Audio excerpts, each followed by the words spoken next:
Assalamualaikum warahmatullahi wabarakatuh. Selamat malam Bapak Ibu semuanya. Selamat malam, Bu. Assalamualaikum warahmatullahi wabarakatuh. Selamat malam, Ibu. Ya, bagaimana keadaan kita semua? Apakah dalam keadaan sehat? Alhamdulillah Sehat. sehat, Bu. Alhamdulillah, kita tetap semangat ya Bapak Ibu. Walaupun ini sudah malam, tapi tetap kita belajar. Namanya guru harus tetap belajar. Baik Bapak Ibu, sebelum kita mulai pembelajaran, ada baiknya kita untuk mendapatkan keberkahan, kita berdoa dulu. Saya minta tolong untuk Pak Mampe memimpin doa kita. Silakan Pak.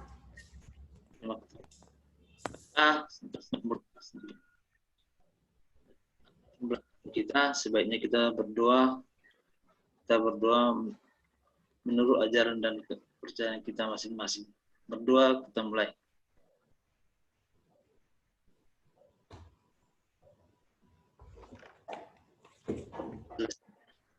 Ya, terima kasih Pak Mampe.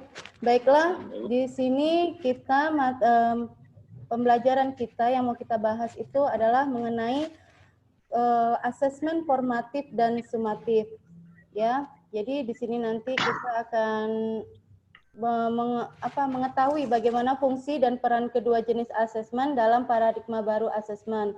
Lalu menelaah bersama di mana terdapat perbedaan dan asesmen yang biasanya Bapak Ibu buat. Jadi tujuan pembelajaran ini diharapkan yang pertama yaitu Bapak Ibu mampu menjelaskan konsep asesmen formatif dan sumatif. Kemudian kita mampu menjelaskan bentuk-bentuk asesmen formatif dan sumatif. Dan yang terakhir yaitu mampu menjelaskan cara membuat umpan balik yang efektif. Jadi dari pembelajaran ini diharapkan kita dapat membuat butir-butir instrumen asesmen formatif dan sumatif sebagai outputnya.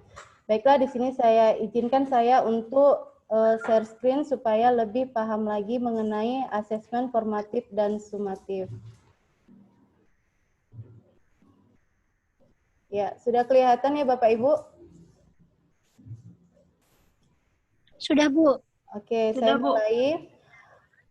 Asesmen formatif dan sumatif.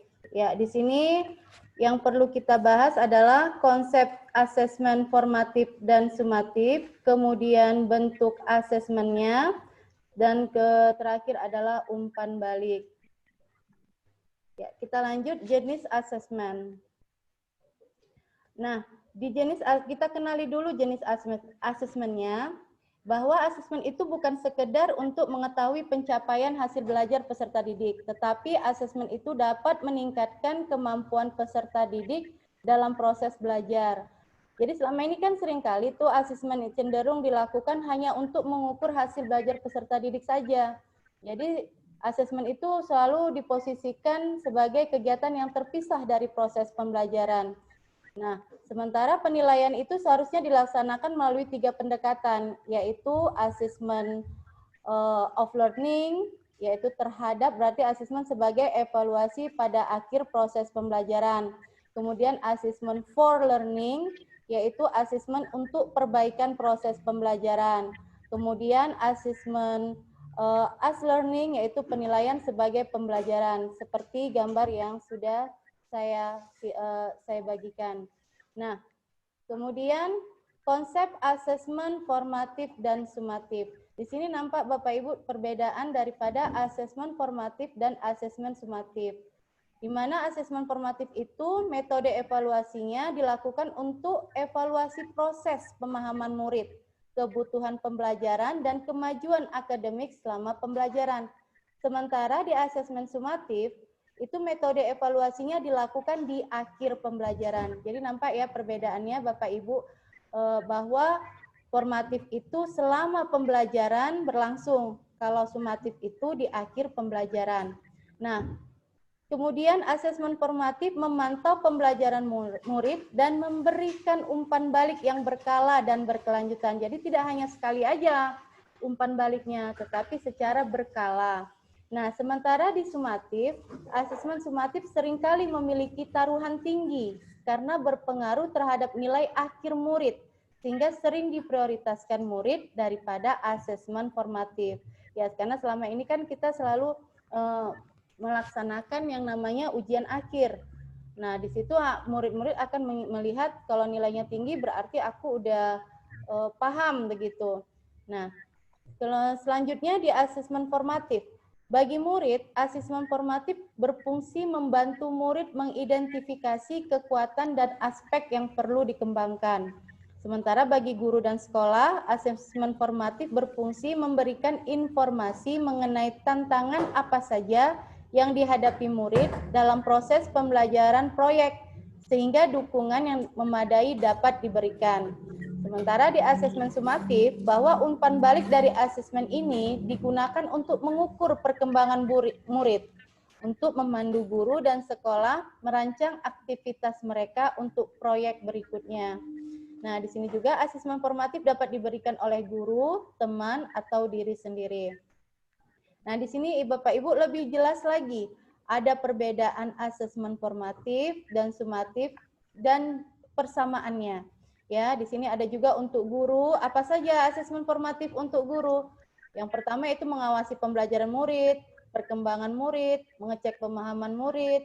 Kalau sumatif, mengukur apakah murid itu sudah memenuhi capaian pembelajaran, sejauh mana akhir pembelajaran mereka yang capai. Kemudian, bagaimana cara meningkatkan pengajaran dan pembelajaran selanjutnya.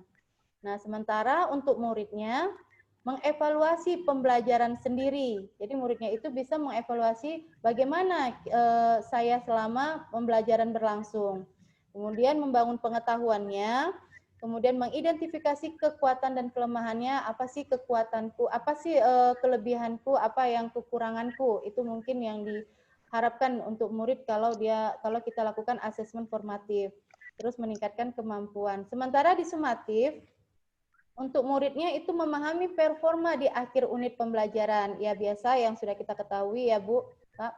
Kemudian memahami apakah mereka sudah memenuhi capaian pembelajaran dan sejauh mana mereka sudah mencapai akhir unit pembelajaran. Di antara perbedaan asesmen formatif ini ada juga persamaannya, yaitu menilai pembelajaran murid. Jadi sama-sama asesmen ini adalah menilai pembelajaran murid. Kemudian kesempatan untuk menerima dan memberikan umpan balik. Memang tentu setiap kita ada asesmen pasti ada umpan baliknya. Kemudian yang ketiga, merupakan cara untuk mengevaluasi keefektifan pengajaran dan pembelajaran. Baik Bapak Ibu, kita masuk ke penekanan pada asesmen formatif. Bapak Ibu sudah melihat ya bahwa kondisi saat ini, bahwa assessment of learning, assessment for learning, dan as learning ini, bahwa of learning ini paling dominan dilakukan oleh guru. Paling dominan oleh guru. Sementara harapannya dengan kurikulum baru yaitu mengutamakan asesmen as learning dan asesmen for learning sebagai dan untuk. Ya. Baik, ini juga penekanan pada asesmen formatif. Di sini sudah nampak sekali bahwa asesmen formatif itu menginginkan kalau asesmennya itu sebagai as dan for, sementara sumatif itu adalah of. Nah, penting sekali Bapak Ibu, pada kurikulum ini guru diharapkan memberikan proporsi lebih banyak pelaksanaan asesmen formatif ya.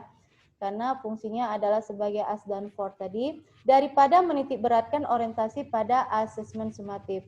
Apa? Kenapa? Karena harapannya ini bahwa akan mendukung proses penanaman kesadaran bahwa proses itu lebih penting daripada sebatas hasil akhir. Jelas ya Bapak Ibu bahwa hasil akhir itu akan kelihatan apabila prosesnya itu baik dilakukan.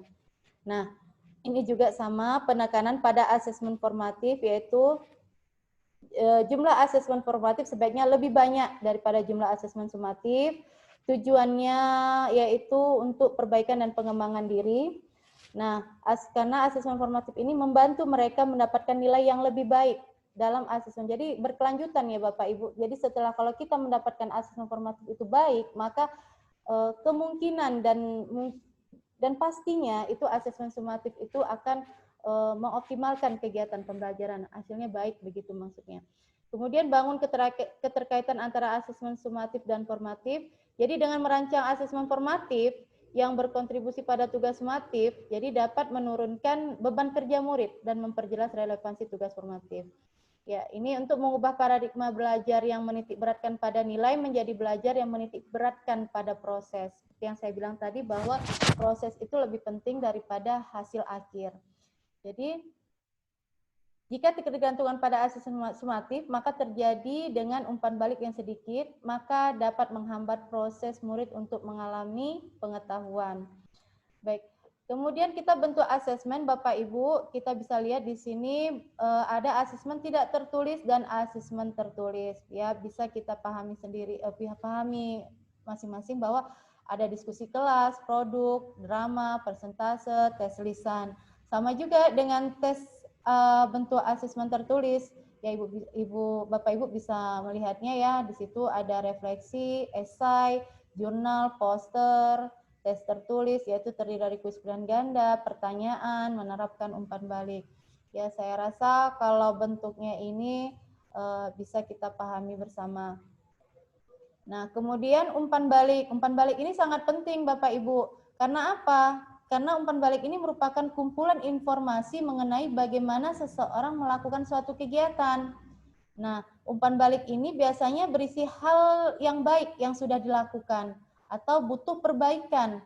Apa sih yang harus dikembangkan untuk aktivitas selanjutnya. Jadi itu umpan balik itu penting bagi guru dan bagi murid. Bagi guru itu ya tadi yang saya sampaikan bahwa informasi perkembangan pengajaran pembelajaran murid dan apa yang mau kita lakukan untuk kedepannya. Kalau mau bagi murid yaitu membantu untuk mengetahui kelebihan dan kekurangan mereka dan memberikan umpan balik kepada sesama teman. Nah, ini ada 10 prinsip pemberian umpan balik yang efektif yang terdiri dari selektif, mudah dimengerti, transferabel, melihat ke belakang, spesifik, lebih dari penilaian, tempat waktu, kontekstual, seimbang, dan melihat ke depan. Nah, inilah umpan baliknya Bapak Ibu. Bagaimana membuat umpan balik yang efektif? Harus terdiri dari feed up, feedback, feedward, feed forward, dan selanjutnya. Nah, ini ada umpan balik guru, umpan balik bagi teman. Ya, pertanyaan-pertanyaannya ini saya rasa bisa kita untuk dimengerti. Nah, ini ladder of feedback-nya. Contoh praktik baik memberikan umpan balik secara berjenjang. Ya, jelas ya Bapak Ibu, ini klarifikasinya, penilaian, perhatian, saran, dan apresiasi. Nah, di asesmen apa yang biasanya sudah ada di SMK? Ini tadi Bapak Ibu, KWU, PJBL, TEFA, UUK, UKK, PKL. Nah, KWU itu kewirausahaan, PJBL itu project based learning, dan ini sudah saya paparkan dan Bapak Ibu bisa lihat masing-masing ya. Nah, ini penilaiannya udah saya sampaikan juga, udah saya coba berikan, nanti Bapak Ibu juga bisa. Baik, Bapak Ibu sampai di situ dulu ya, pemaparan materi saya. Nah, Bapak Ibu kalau apa nanti saya berikan ini, saya share ke grup untuk bisa dipelajari lebih lanjutnya. Baik, Bapak Ibu, bagaimana? Apa ada pertanyaan?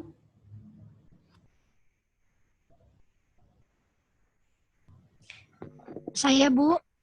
Ya, silakan Ibu. Ya. Jadi dari penjelasan tadi, Bu, berarti untuk asesmen formatif dan sumatif itu baiknya memang dibuat keduanya atau boleh salah satunya saja, Bu? Memang lebih bagusnya keduanya, Bu. Karena apa? Karena itu tadi yang sudah saya sampaikan, bahwa asesmen formatif ini kan berlangsung, berjalan secara selama proses pembelajaran. Nah, itu sangat penting, Bu, kalau asesmen formatif ini kita lakukan. Nah, setelah sudah ada prosesnya, maka kita lakukanlah asesmen sumatif yang pada akhir pembelajaran baru kita lakukan asesmen sumatif. Jadi ini kedua asesmen ini berjalan selaras gitu Bu, seimbang. Jadi memang wajib ada gitu untuk supaya kita mendapatkan umpan balik yang lengkap dari murid itu tadi. Begitu mungkin penjelasan dari saya. Ya, Bapak Ibu Yul gimana? Apa ada yang mau ditambahi? Baik, Bu, sudah lebih jelas, Bu. Iya, terima kasih Bapak Ibu. Saya coba apa ya? Ya, Ada lagi Bapak Ibu? Sepertinya sudah, Ibu. Sudah Sudah ya? cukup jelas. Oke. Ya. Jadi baiklah, hanya itu yang bisa saya sampaikan. Semoga ini semua bermanfaat bagi kita. Untuk mengakhiri pembelajaran kita, ada baiknya kita berdoa yang dipimpin oleh Pak Mampe lagi. Silakan Pak. Sepertinya Pak Mampe terlempar keluar, Bu. Mungkin jaringan Oke, atau boleh. sinyalnya. Ya, silakan Ibu Yul untuk mengakhiri pembelajaran kita. Baik, Bu. Untuk mengakhiri kegiatan kita hari ini, ada baiknya kita berdoa. Berdoa dimulai.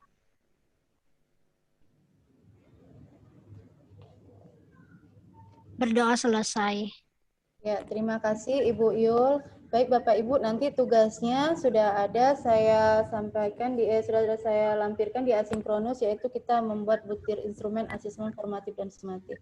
Ya, terima kasih Bapak Ibu. Selamat malam. Assalamualaikum warahmatullahi wabarakatuh.